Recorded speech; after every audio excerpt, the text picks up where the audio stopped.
Hello and welcome.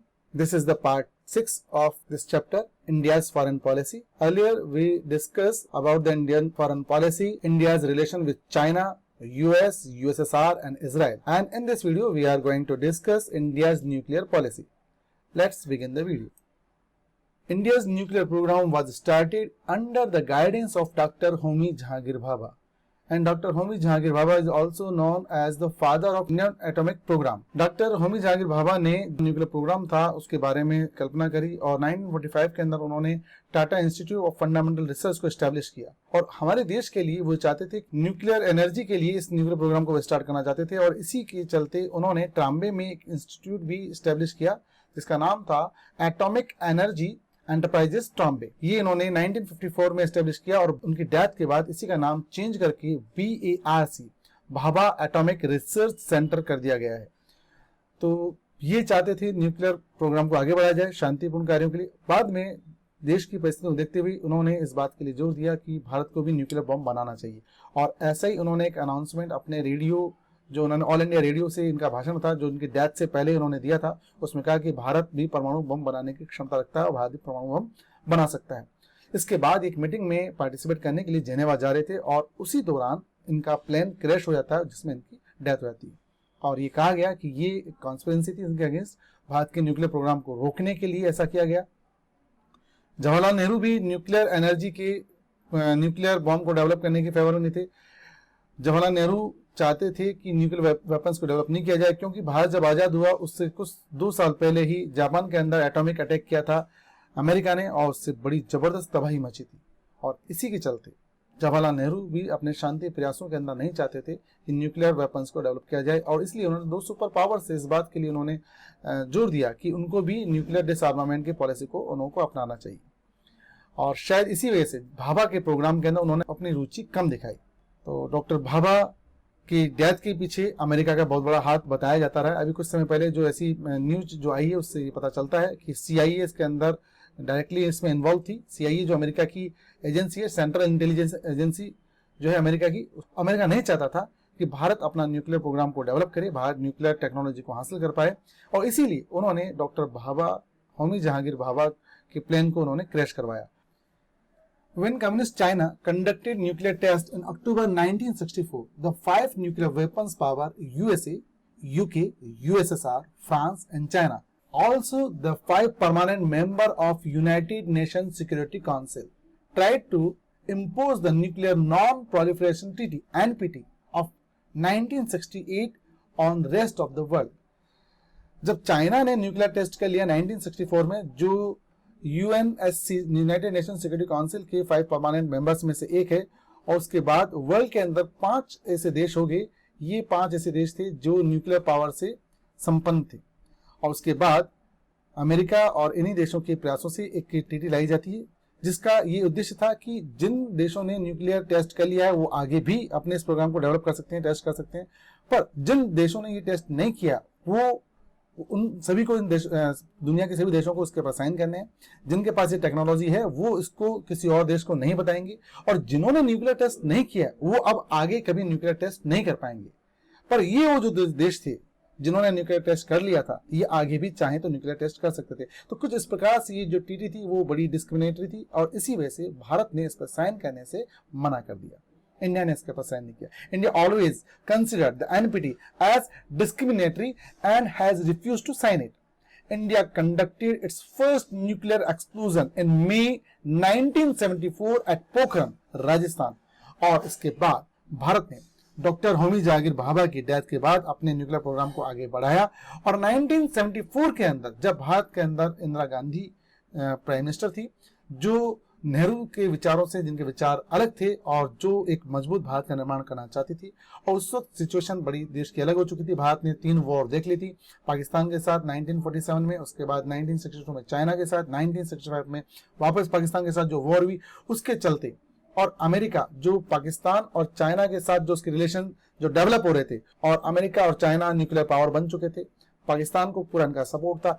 ऐसे माहौल में भारत के लिए जरूरी हो गया था कि हम ही हमारे न्यूक्लियर प्रोग्राम को आगे बढ़ाएं और इसी के चलते भारत ने अपना फर्स्ट न्यूक्लियर टेस्ट किया 18 मई 1974 में और इस प्रोग्राम को नाम दिया गया स्माइलिंग बुद्धा।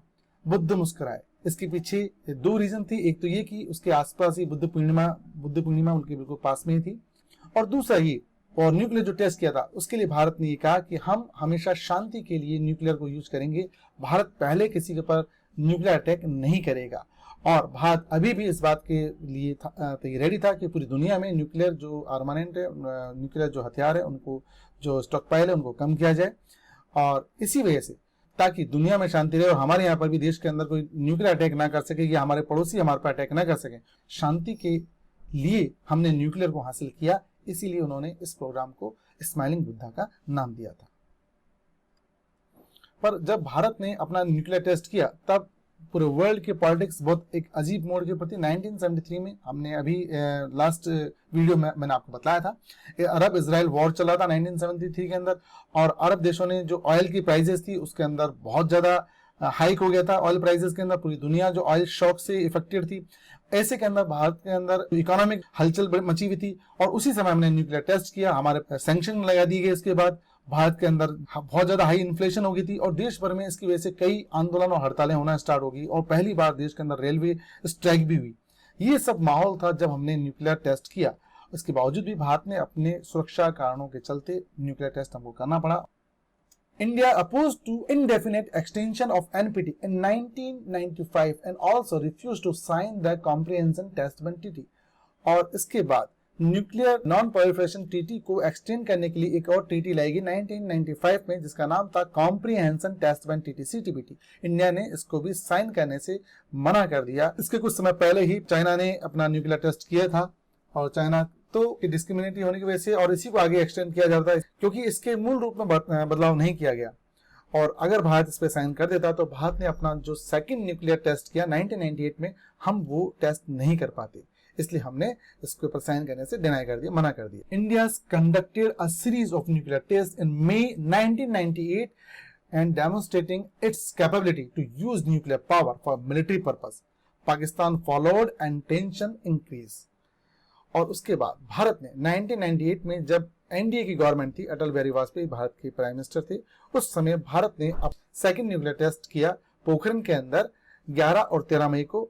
और उस वक्त जो एक्सप्लोजन थे वो पहले वाले एक्सप्लोजन से ज्यादा एडवांस थे, और अब भारत ने मिलिट्री पर्पस क्लियर कर दिया कि हम न्यूक्लियर वेपन्स डेवलप करेंगे और अपने मिलिट्री पर्पस के लिए इसको बनाएंगे।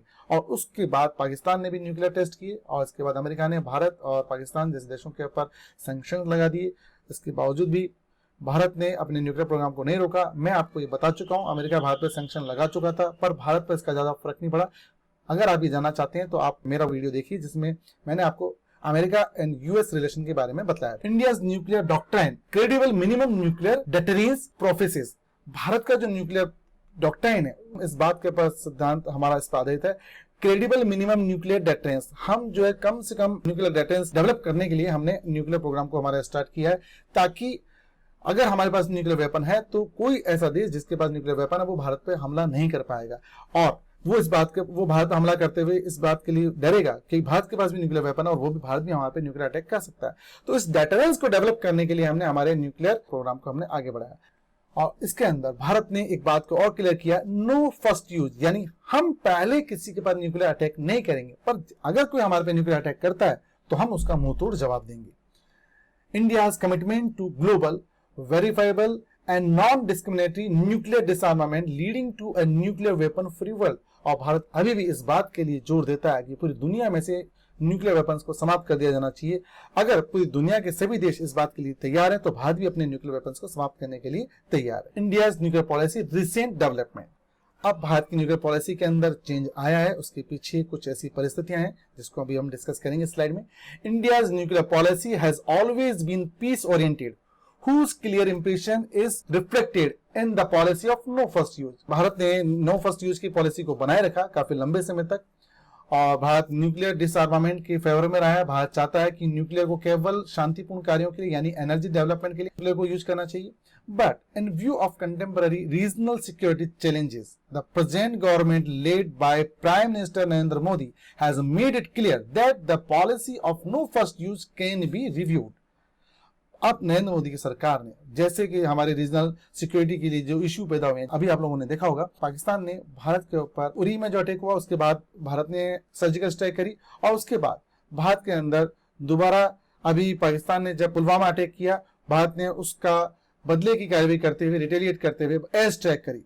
और ऐसे माहौल के अंदर अब इंडिया ने अपनी न्यूक्लियर पॉलिसी को रिव्यू करना ज्यादा इंपॉर्टेंट समझा है, और नरेंद्र मोदी गवर्नमेंट ने ये कह दिया कि हम नो फर्स्ट यूज वाली पॉलिसी को अब रिव्यू कर रहे हैं, and in the changing concerns with India's regional and national security, Bharat की रीजनल और नेशनल सिक्योरिटी को चलते हम इस पॉलिसी को रिन्यू कर रहे हैं, यानी जरूरत पड़ी तो हम पहले भी इसका इस्तेमाल कर सकते हैं। In addition, India committed to ensure its membership of nuclear supply group, और हमारी न्यूक्लियर पॉलिसी के अंदर डेवलपमेंट और आया जब इंडिया ने अमेरिका के साथ एक सिविल न्यूक्लियर टीटी साइन करी, जिसके बारे में मैंने आपको बताया था। इंडिया यूएस रिलेशन के अंदर यूपीए गवर्नमेंट ने अमेरिका के साथ एक डील की थी, जिसका नाम था 123 डील। न्यूक्लियर एनर्जी के लिए जो है, जो भी हेल्प होगी वो प्रोवाइड कराएगा, पर सिविल पर्पस के लिए, यानी शांतिपूर्ण कार्य के लिए, एनर्जी डेवलपमेंट के लिए, और बदले में भारत जो अपने न्यूक्लियर रिएक्टर है वो अंडर ऑब्जर्वेशन रखेगा। और इसी के चलते अमेरिका ने इस बात के लिए सपोर्ट किया कि न्यूक्लियर सप्लाई ग्रुप के अंदर भारत को शामिल किया जाए, क्योंकि न्यूक्लियर सप्लाई ग्रुप्स के अंदर केवल वही देश हैं अभी जिन्होंने एनपीटी को साइन कर रखा है और सीटीबीटी को साइन कर रखा है। बावजूद इसके भारत ने इस टीटी को साइन नहीं किया है, फिर भी अमेरिका भारत को न्यूक्लियर सप्लाई ग्रुप में लाने की बात कर रहा है, क्योंकि भारत ने अमेरिका के साथ जो डील साइन की, भारत ने अपने न्यूक्लियर रिएक्टर अंडर ऑब्जर्वेशन दे दिए हैं। New dimensions of India's foreign policy, opposition of international terrorism, Bharat international terrorism को अपोज करता है, उसको उसके सख्त खिलाफ है, उसकी निंदा करता है। New atomic policy, August 18, 1999 policy of non-proliferation, non-initiator policy of responsibility, policy of without controversy, policy of non-aggression, compliance of several provision of NPT, policy of self protection। ये न्यू डायमेंशन हमारी फॉरेन पॉलिसी में अब आया है। Interest in south east Asia, friendship with Russia, Bharat Russia के साथ अपनी friendship को वापस डेवलप कर रहा है। हम साउथ ईस्ट एशिया, आसियान जैसे देशों के साथ भारत का इंटरेस्ट बढ़ रहा है, भारत उनके साथ भी अच्छे रिलेशन डेवलप करने की कोशिश कर रहा है, और हम उनके साथ अपना व्यापार है उसको बढ़ा रहे हैं। Initiative in gulf and western Asian countries, और अब भारत गल्फ कंट्रीज के साथ और वेस्टर्न एशियन कंट्रीज के साथ भी अपने रिलेशन को डेवलप कर रहा है। G8, G77, G15 ये कुछ इंटरनेशनल ऑर्गेनाइजेशन है, जैसे कि ब्रिक्स है, आसियान है, इनके अंदर हम एक्टिव पार्टिसिपेशन रखते हैं। WTO के साथ भारत के रिलेशन अच्छे हो रहे हैं, भारत WTO के रूल्स रेगुलेशंस को फॉलो कर रहा है। तो ये कुछ न्यू डायमेंशन है इंडिया की फॉरेन पॉलिसी की, और इसी के साथ हमारा ये चैप्टर फिनिश होता है। Thank you.